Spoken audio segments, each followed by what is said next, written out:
The climate change policy, the pains and the gains is our focus for the conversation this week.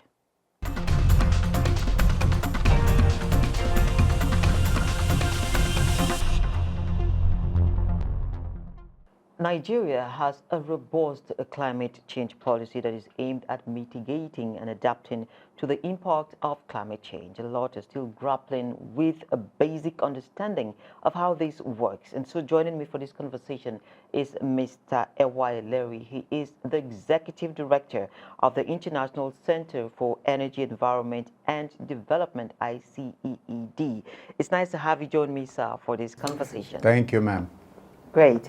The National Climate Change Policy set ambitious goals for Nigeria, and I would like to get your understanding on this, your perspective, what progress has been made since its launch. We're talking 2021 to 2030, and we're just basically a few years. The climate change policy sets a framework for how our country will respond to the challenges that climate change poses, but also the opportunities that addressing them will bring to key issues that affects the life of ordinary Nigerians.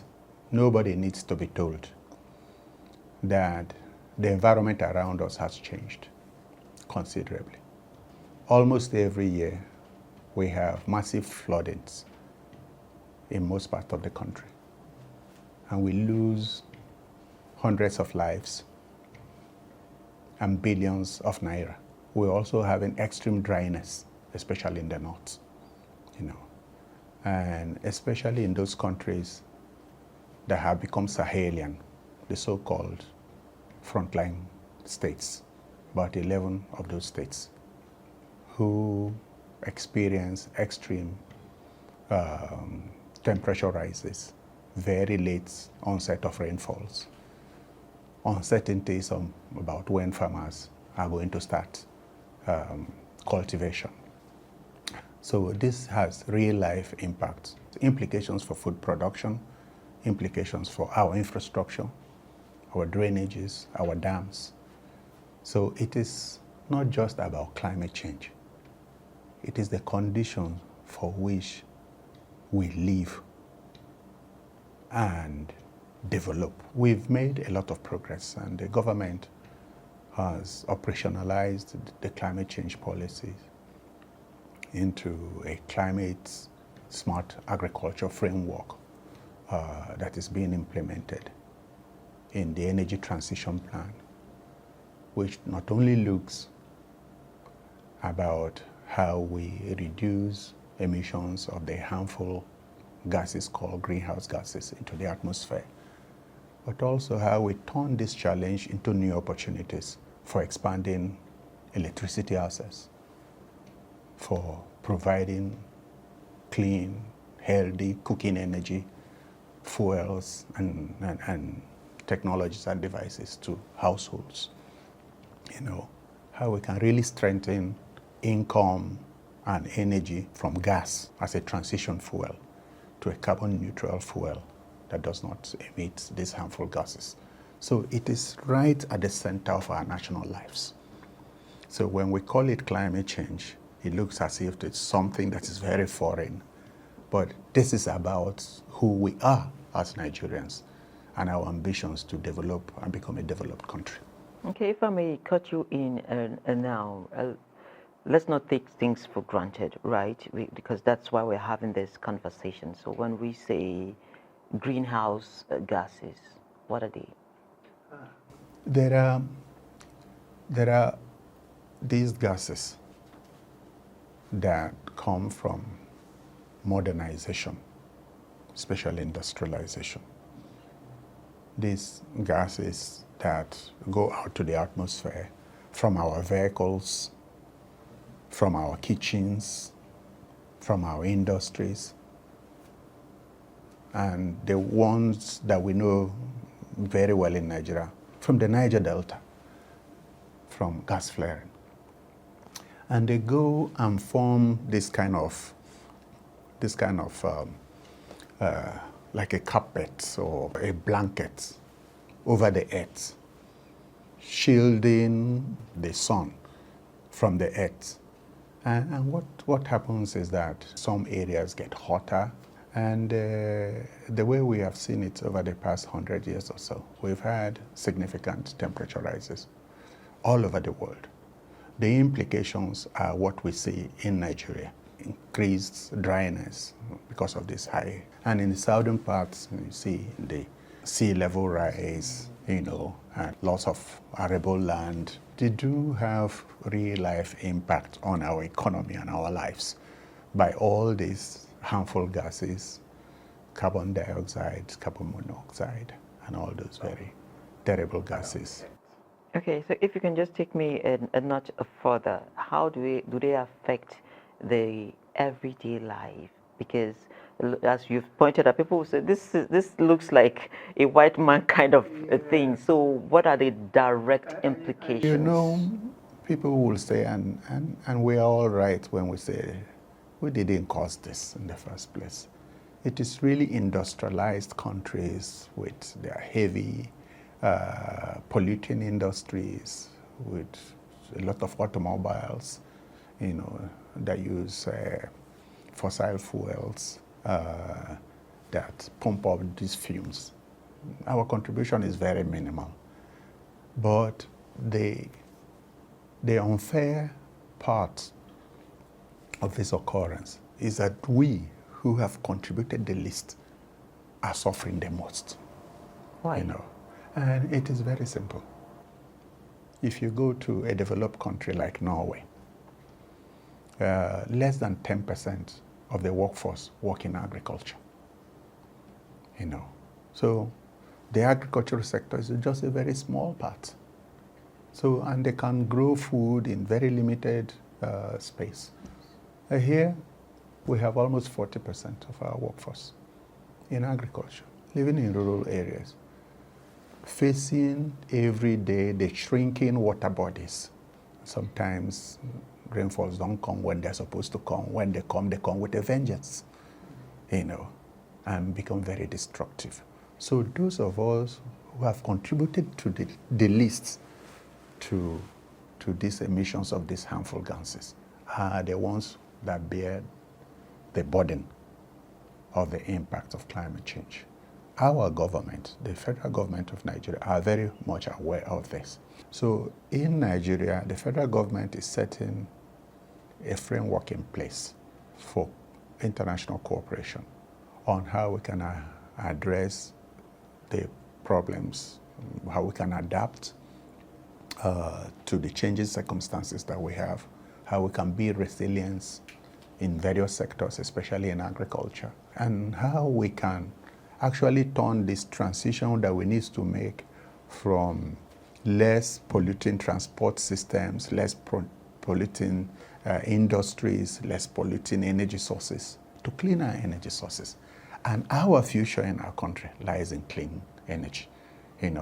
We are a country that is blessed by sunshine.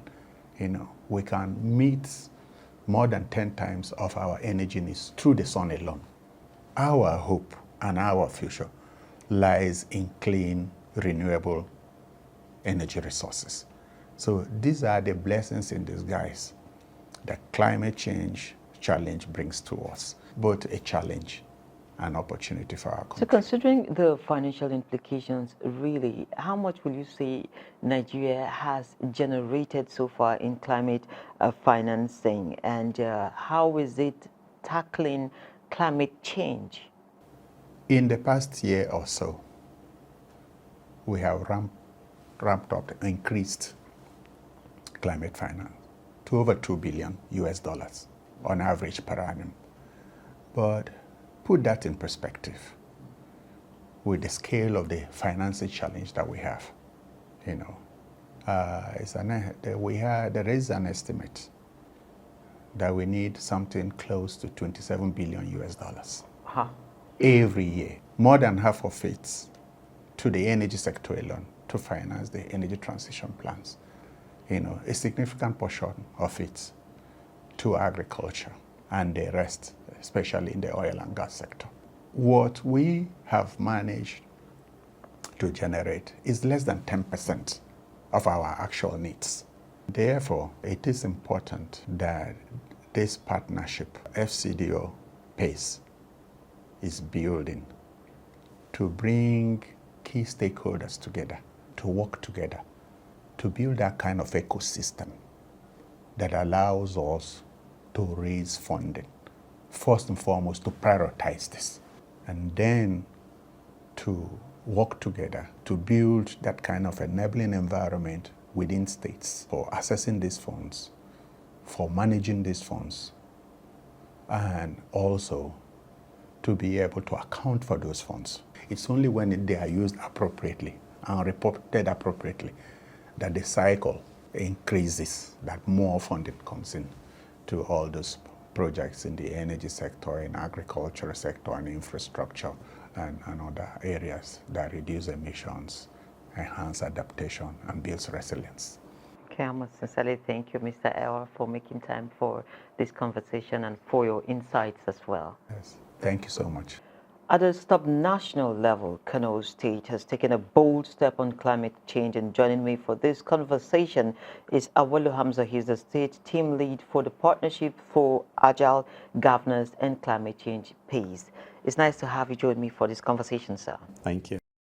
PACE supported the state of Kano, the climate change policy year and its implementation. Can you just walk me through, just tell me about it? Okay, thank you. Yes, I'm happy to say that there is a climate change policy now in Kano and approved by the governor in January. Implementation is a long haul. Of course, some aspects of the implementation are in place, but it's good to take a step back and talk about how all this came about, because it's important to show how the partnership between a program like ours and state government work. Now, in late 2003, there was a predecessor governance program, also funded by the FCDO and managed by DAI. And the state government, within the understanding of the partnership, reached out to us and asked for technical support to develop a climate change policy. We accepted that, and we started some work. But the program was coming to an end. Now, in April 2024, but more accurately, July, when PACE started, we picked up on that acceptance to take forward the technical assistance. And this is where we are. Meanwhile, the implementation plan that will see to the implementation of the policy is in place, and there is a resolve framework. Now, the reason why it's important to mention this is to say that there have been instances, and this is no criticism of government, things happen. Sometimes policies are developed and they lie on tables because there aren't articulated steps or an implementation plan that will see to the implementation. We're happy to say that there is an implementation plan. And the importance of an implementation plan is that it specifies, lists activities, and also aligns that with roles and responsibilities of various agencies within the government, including civil society and other segments of society. And it would also, even though in some instances the budgets might not be accurate, but there will be some resource consideration attached to that. So it's like putting in place the architecture which says there is a policy that contains all the intentions and, if you like, the what.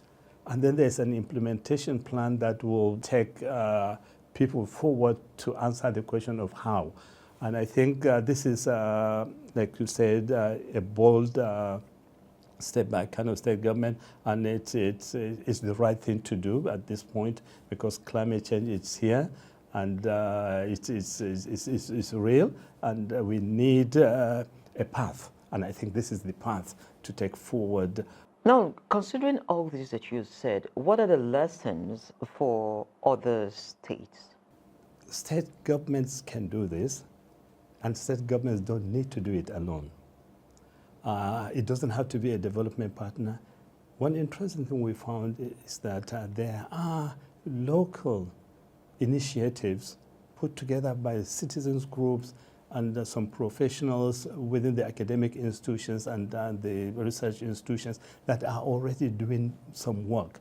But they need some kind of authorization that would lead government presence in this space for them to be able to take forward. So the big lesson is for states to look inwards to see what's available, who is doing what in relation to climate change, and of course, reach out to other partners who are willing to provide support. But also, I think we need to be honest to ourselves. The issue of data is still there, so state governments would need to sort of prop up their work towards data collection. It's not just the responsibility of government. We have seen how some of the academics that have come forward were really very critical in this journey. This doesn't need to be done in a hurry. It requires a slow process, and the big point in terms of sequencing the process and engaging appropriately is that testimonies from individuals, either farmers out there or an average everyday person whose house has been affected by flood, those testimonies are critical because they bring life to the discussion about what climate change impact is.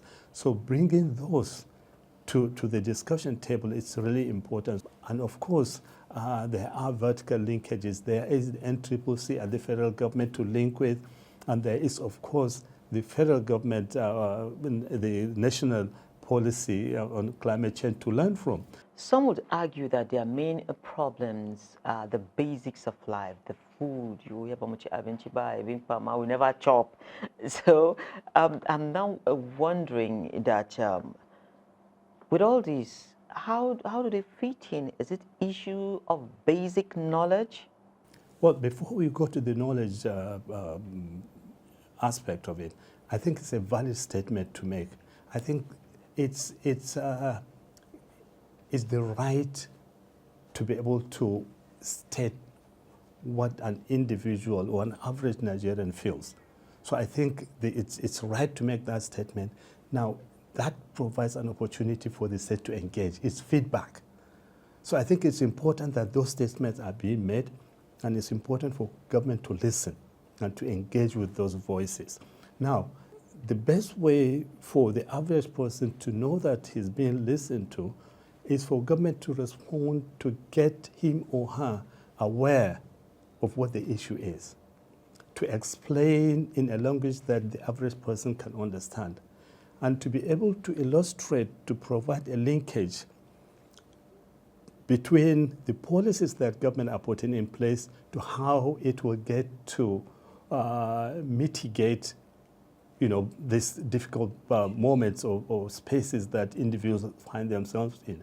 I can give an illustration. Now, part of the work that we are doing towards supporting to implement the policy in Kano is we had a session with fishermen and women, various stakeholders along the fishery value chain. And they are able to speak about how much their livelihoods have been affected, and are asking the questions, how would the policy speak to that? Now, the fact that they now have a seat at the table, they're explaining what that means to them. And government, through the implementation plan, has a thematic heading on fisheries and what the issues are. Shrinking of water bodies, silting, which means government will need to desilt some of these water bodies. And then there is also an issue which, interestingly, I hadn't thought of, which they mentioned during that session, the dumping of refuse in water bodies.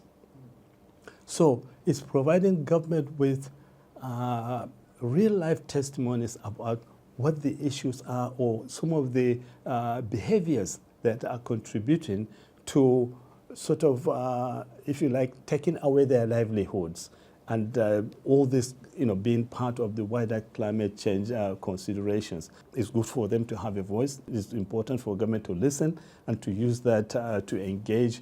And government needs to be there to illustrate how, from policy, the average person on the street and the average person who feels that his or livelihood is being taken away can begin to see mitigation efforts and can make real of these government intentions. So in essence, communication is very It's important, key, and very the language really Yes. matters. Well, I must sincerely thank you, sir, for making our time for this conversation and for sharing these insights with me. It's my pleasure, and I'm happy to be part of this and part of the larger advocacies and call for climate action.